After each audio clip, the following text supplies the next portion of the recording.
Kevin Durant out with the calf strain. Kawhi Leonard always looks like he's hurt. Stephen Curry, I guess, was shaking his hand yesterday, but apparently his hand is okay. We'll talk a lot about it today at the Warriors Offseason Summit in Fremont. That's right, Fremont Bank, 39150 Fremont Boulevard in Fremont, California. Space is limited, so go to 957thegame.com to reserve your spot for the Warriors Offseason Summit. It is today, as the offseason is not quite over yet, but we'll see if they can make some moves here. If they can make some moves. Again, Lowry marketing, like the seasoning salt. Say if he signed, hypothetically, with the Utah Jazz August 6th, a new deal. Well, the Warriors would be able to trade for him the day of the deadline because that's when the 6 months would expire. Again, when he signs, he cannot be traded for 6 months. So if he signs August 6th or say August 5th or August 4th, you could trade for him then, up until the deadline. But if he signs August 7th, because August 6th is a very special date, because 6 months after August 6th is the day of the deadline.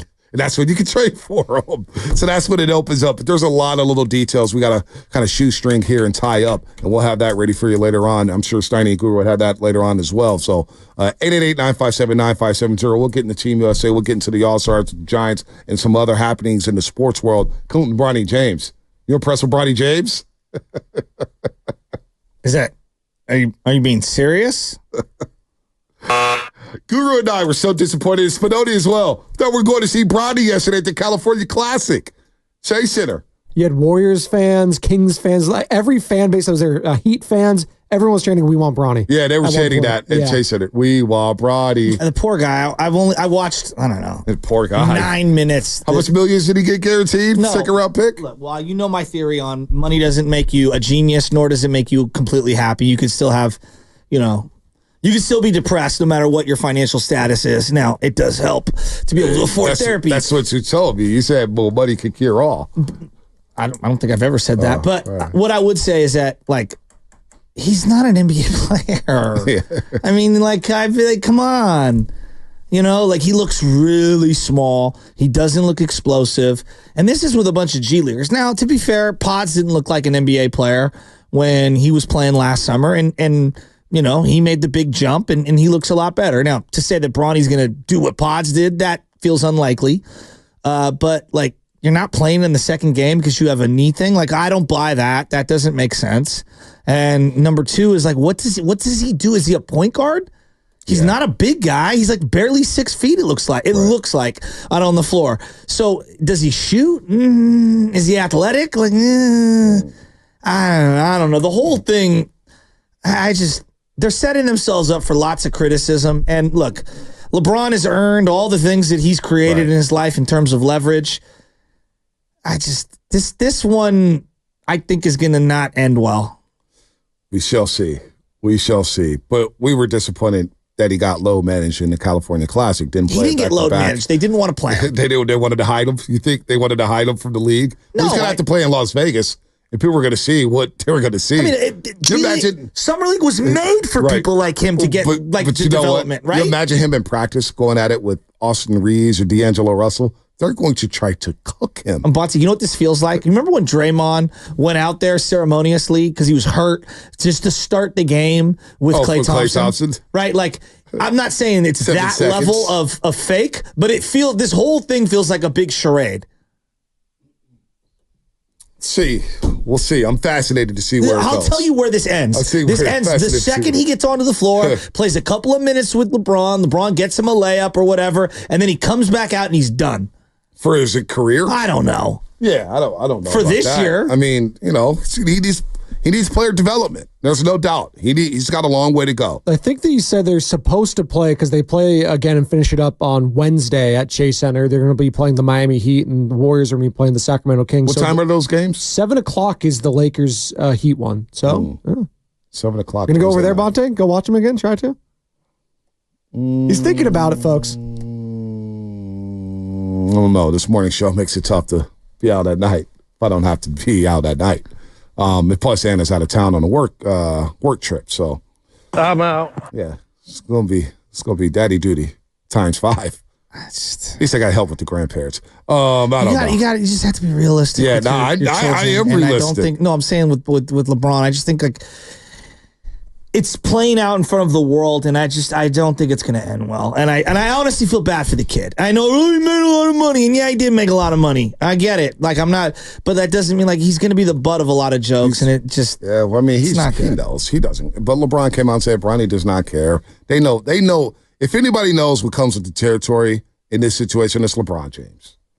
He knows what it's like to be in the storm. Well, I know he's been in the LeBron storm knows for that, 20 years. His son's going to go through it for the first time. He is still 19. But he's been through it ever since he's gone to Sierra Canyon, ever since he played in the McDonald's All-America game, ever since the NBA Combine. Bronny James knows what comes with the territory. Yeah, but you can admit I think he's wise beyond his years. All true, but like we can also say like this is the leap to the NBA and that team, the Lakers. It's a tough fan base, no doubt. No doubt. I mean, there is a spotlight on them. No doubt. But honestly, there would be a spotlight on Bronny James no matter what. Let's be real. There would have been a spotlight on him no matter what. Yeah, he's LeBron's son. I know. And LeBron is considered one of the greatest basketball players of all time. I do think the fact that they haven't made any offseason acquisitions too, like it only heightens it. That's like what I'm their saying. biggest thing this offseason. It wasn't Trae Young. It wasn't anyone else. It was Bronny James and Dalton Connect.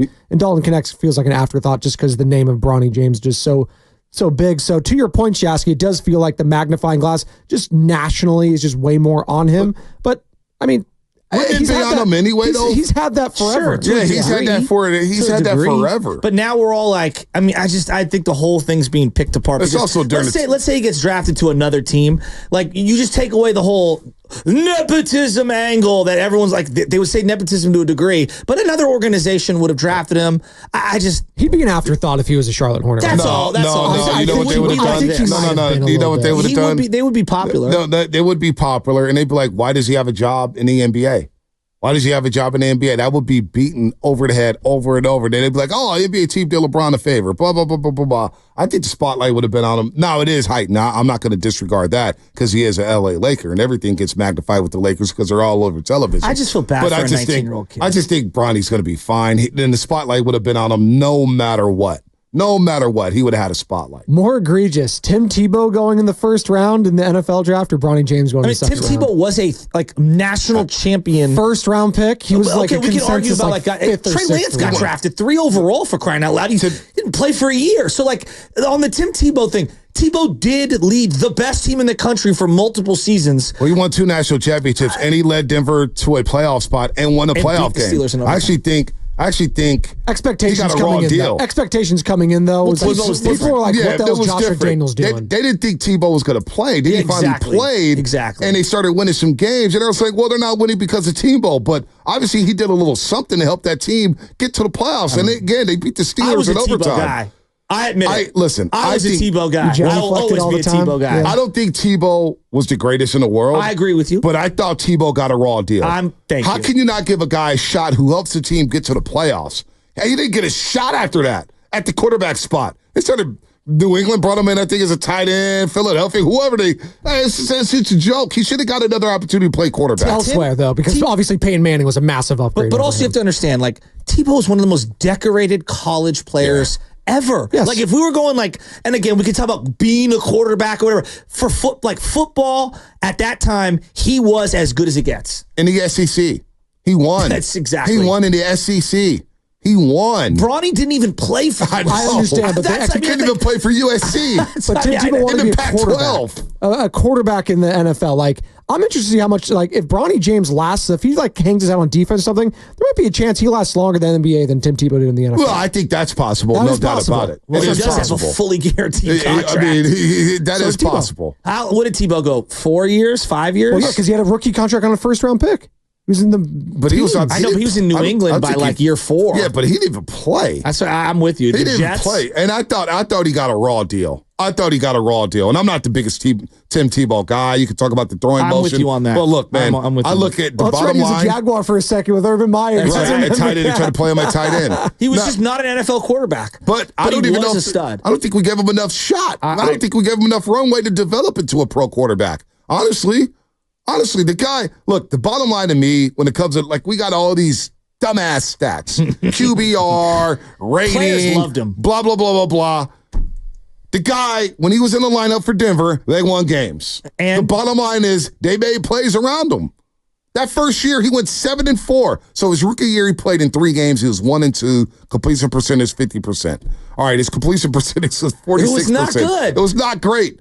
But they won games. He threw 12 touchdowns, 6 interceptions, and they were 7-4. And they were always, if they were hanging around the game, if they were hanging around, you knew Tebow was going to make 1 play or a play, 2 plays, 3 plays in the fourth quarter to help you win a game. But I thought he got a raw deal. He played 3 years total. I'm with you. 3 years total. But, like, I think there's again, Tebow was one of the most decorated college football players ever. Ever.